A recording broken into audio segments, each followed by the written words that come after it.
अस्सलामु अलैकुम वरहमतुल्लाहि वबरकातुहू। ला हौला वला कुव्वता इल्ला बिल्लाहिल अलियुल अज़ीम। हस्बुनल्लाहु व निअमल वकील।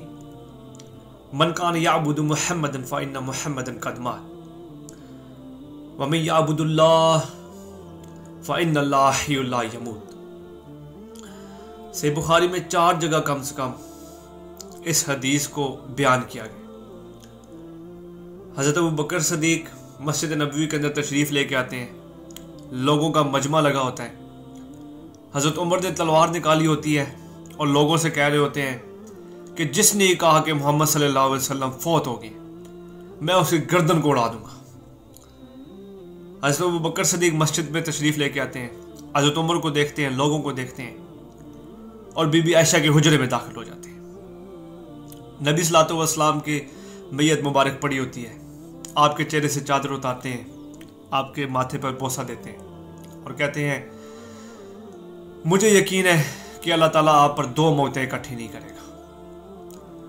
इससे मुराद ये था कि हर इंसान को एक दफ़ा मौत आनी है। कुरान में ये मौजूद है कि एक शख्स जो दुनिया से चला गया वो वापस नहीं आएगा। पहला मतलब ये है, निकाल सकते हैं हम कि हज़रत अबू बकर सदीक ने यह फरमाया कि ए नबी, मुझे यकीन है कि अल्लाह आप पर 2 मौतें इकट्ठी नहीं करेगा। एक मौत जो आपको आ गई, इसके बाद आप पे और मौत नहीं आएगी।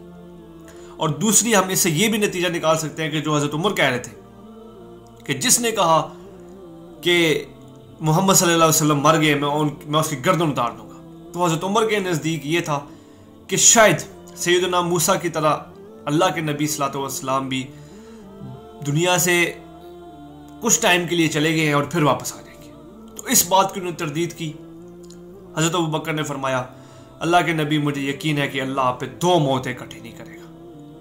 बोसा दिया और फिर बाहर आई, ऊंची जगह पर खड़े हुए और कहा उमर बैठ जाओ। हज़रत उमर ने तवज्जो नहीं दी। फिर कहा उमर बैठ जाओ।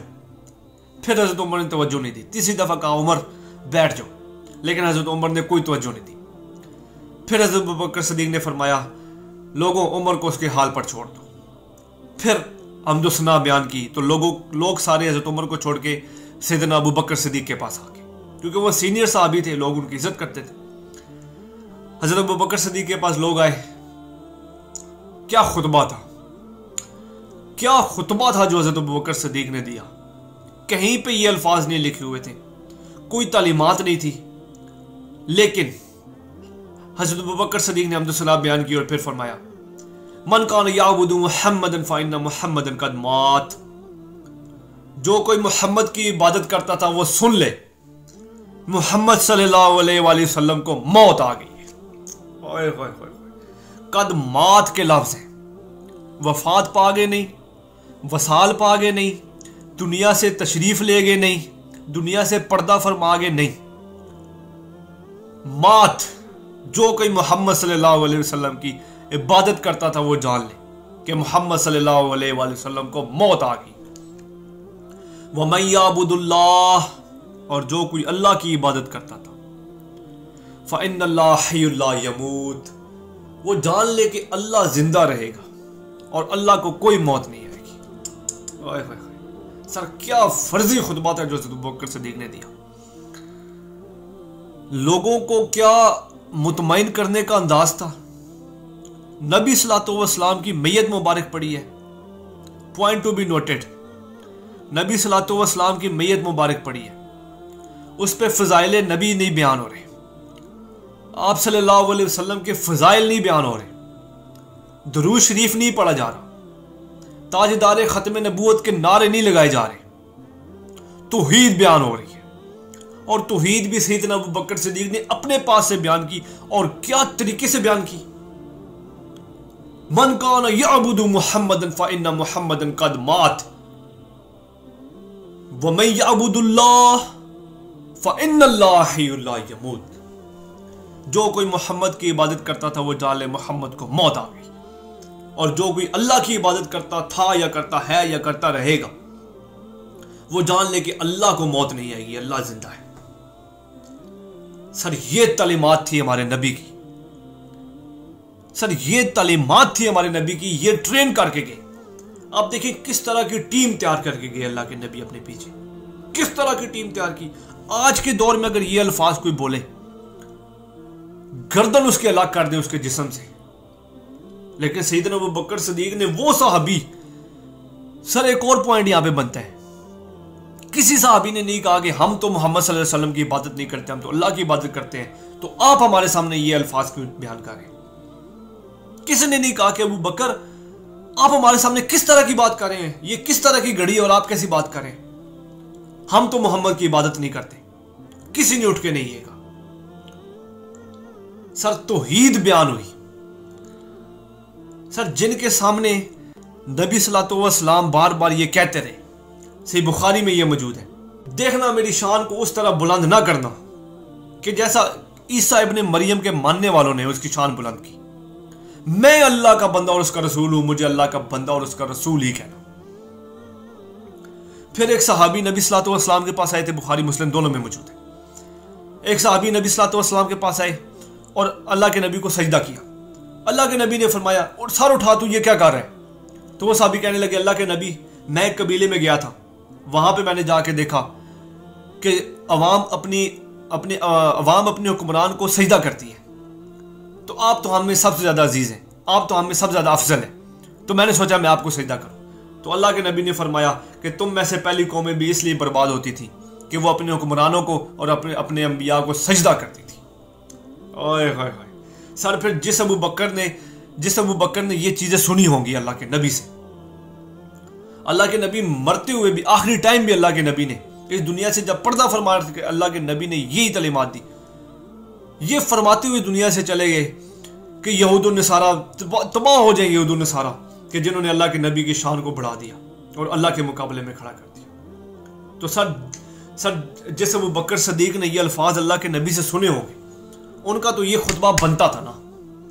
अल्लाह के नबी ने फरमाया, देखना मेरी शान को उस तरह बुलंद मत करना कि जिस तरह ईसा इब्ने मरियम के मानने वालों ने उनकी शान को बुलंद कर दिया था। मैं अल्लाह का नबी और उसका रसूल हूं, मैं अल्लाह का बंदा और उसका रसूल हूं, मुझे अल्लाह का बंदा और उसका रसूल ही कहना। सर सैयदना अबू बकर सिद्दीक ने यह बात की और फिर इसके दलील में, क्योंकि उनको शायद मालूम था कि बाद में आने वाले लोग ऐसे होंगे कि जो बाद में एतराज उठाएंगे, सर उन्होंने दलील में फिर कुरान की आयत पेश कर दी। सूरत अल इमरान आयत नंबर 144, मोहम्मद सल्लल्लाहु अलैहि वसल्लम तो नहीं मगर एक रसूल, अगर ये मर जाएं या कत्ल कर दिए जाएं तो क्या तुम दीन से उल्टे कदम फिर जाओगे? और जो कोई दीन से उल्टे कदम फिरेगा तो अल्लाह का तो कोई नुकसान नहीं करेगा, अल्लाह तो साबित कदम रहने वालों के साथ है। फिर सूरह जुमर की आयत 30 पढ़ी, 30, ऐ नबी सल्लल्लाहु अलैहि वसल्लम, बेशक तुम्हें भी मरना है और तुम्हारे मुखालफीन को भी मरना है। सर क्या कॉन्फिडेंस था साहबा का, सर क्या कॉन्फिडेंस था हज़रत अबू बकर सिद्दीक का। आप सल्लल्लाहु अलैहि वसल्लम की मैयत मुबारक पड़ी हुई है, अंदर फजाइल अंबिया बयान नहीं हो रहे, फजाइल नबी बयान नहीं हो रहे, खुतबा दे रहे हैं वो भी अपनी तरफ से, और क्या बेहतरीन खुतबा, क्या तौहीद को एक्सप्लेन किया। सारा जो इस तरह का कोई वहम था ना किसी के दिल में, उनको डर था कि कहीं जो आज से 400-500 साल पहले ईसा इब्ने मरियम के साथ हुआ वो हमारे नबी के साथ ना हो जाए, लोग इनकी इबादत भी ना शुरू कर दें। सैयदना अबू बकर सिद्दीक ने जड़ से ये फितना उठा के फेंक दिया। नहीं तो सर अगर ये खुतबा ना होता ना तो आज मैं वसूख से कहता हूं कि अल्लाह के नबी की कब्र को सजदा गाह लोगों ने बना दिया था। फिर सैयदना उमर फरमाते हैं कि जब मैंने अबू बकर की जुबान से ये अल्फाज सुने तो मेरी टांगों ने मेरे जिस्म का साथ देना छोड़ दिया और मैं जमीन पे बैठ गया। आय हाय सर, फर्जी खुतबा है, कुरान की आयत पेश की, वो भी सहाबा जो कि अल्लाह के नबी की इबादत नहीं करते थे उनके सामने। तो हजरत उमर कह रहे कि मेरी टांगों ने तो मेरे जिस्म का साथ ही छोड़ दिया। ओए होए होए, यहां पे तो सर किसी को कुरान की आयत भी पढ़ के सुना दो, दिखा दो, किसी को फर्क नहीं पड़ता। हजरत उमर कह रहे हैं मेरी टांगों ने मेरे जिस्म का साथ ही छोड़ दिया। और फिर सहाबा कहते हैं कि हम जब आप सल्लल्लाहु अलैहि वसल्लम की वफात के बाद काफी टाइम एक दूसरे के साथ मिलते थे तो हम सूरत अल इमरान की आयत बार बार लोगों को एक दूसरे को पढ़ के सुनाते थे ताकि हमें हौसला हो। सर ये तालीमात थी हमारे नबी की, ये तालीमात थी, तौहीद फर्स्ट प्रायोरिटी थी। लेकिन हमने क्या किया, हमने अल्लाह के नबी को तो सजदागाह नहीं बनाया, अल्लाह के नबी की कब्र मुबारक को सजदागाह नहीं बनाया। शायद हमारे पास होती तो वो भी सजदागाह बन जाती, लेकिन हमने अपने छोटे छोटे वसीले पैदा कर लिए, अपने छोटे छोटे, मैं अभी कोई और अल्फाज नहीं बोलूंगा, लोगों के कब्रों पे जाके हमने सजदे शुरू कर दिए, लोगों से मांगना शुरू कर दिया। नबी सल्लल्लाहु अलैहि वसल्लम को अभी दफन नहीं किया था, मैयत मुबारक अम्मा आयशा के हुजरे में पड़ी हुई है। तो सहाबा का ये तरीका था, सहाबा की ये सुन्नत थी। लेकिन हमने आज 1400 साल बाद क्या किया, हमने हज़रत अबू बकर सदीक की तालीमात को भी बुला दिया, अल्लाह के नबी की तालीमात को भी। अल्लाह के नबी ने फरमाया मेरी कब्र को वो बुत ना बनने देना कि लोग उसको सजदा करना शुरू कर दें, लोग उसको सजदागाह बना लें। हमने अल्लाह के नबी की कब्र मुबारक को तो सजदागाह नहीं बनाया, लेकिन हमने उनके बाद किसी और को भी नहीं छोड़ा। जिधर हमें लगाया गया हमने अपने माथे टेक दिए जाके, चाहे वो जिंदा लोग हों चाहे वो मुर्दा लोग। फिर हज़रत अबू बकर सदीक के इस खुतबे का क्या मतलब था जो ये दे गए, और सहाबा जिन्होंने कोई एतराज नहीं उठाया, क्या मतलब था ये सब बयान करने का? हमारे लिए नहीं था वो। हज़रत अबू बकर सदीक को तो जरूरत ही नहीं थी इस चीज की, सहाबा को तो जरूरत ही नहीं थी इस चीज की, जरूरत तो हमें थी। तो सर मैं कहता हूं कि हज़रत अबू बकर सदीक ने हक अदा कर दिया, हक अदा कर दिया, वल्लाह हक अदा कर दिया। इसमें कोई गुस्ताखी नहीं है, इसमें कोई तौहीन नहीं है, इसमें कोई ऐसा मामला नहीं है कि हज़रत अबू बकर सदीक ने अपनी तरफ से कुछ ऐड किया। सर ये तालीमात थी हमारे नबी की, हमें कोई सुनाते ही नहीं ये बातें, हमें कोई बताते ही नहीं ये बातें, हमें कहां से पता चली? तो अल्लाह ताला हमें सैयदना अबू बकर सदीक की सुन्नत पे चलने की तौफीक अता फरमाए। अल्लाह ताला हमें सहाबा की सुन्नत पे चलने की तौफीक अता फरमाए, और वो तालीमात जो अल्लाह के नबी ने हमें सिखाई उस पे चलने की तौफीक अता फरमाए। आज की वीडियो में जो कोई अगर मुझसे कमी पेशी रह गई है, कोई गलती हो गई है, अल्लाह ताला दरगुज़र फरमाए। वमा अलैना इल्लल बलागुल मुबीन। अस्सलामु अलैकुम व रहमतुल्लाहि व बरकातुहू।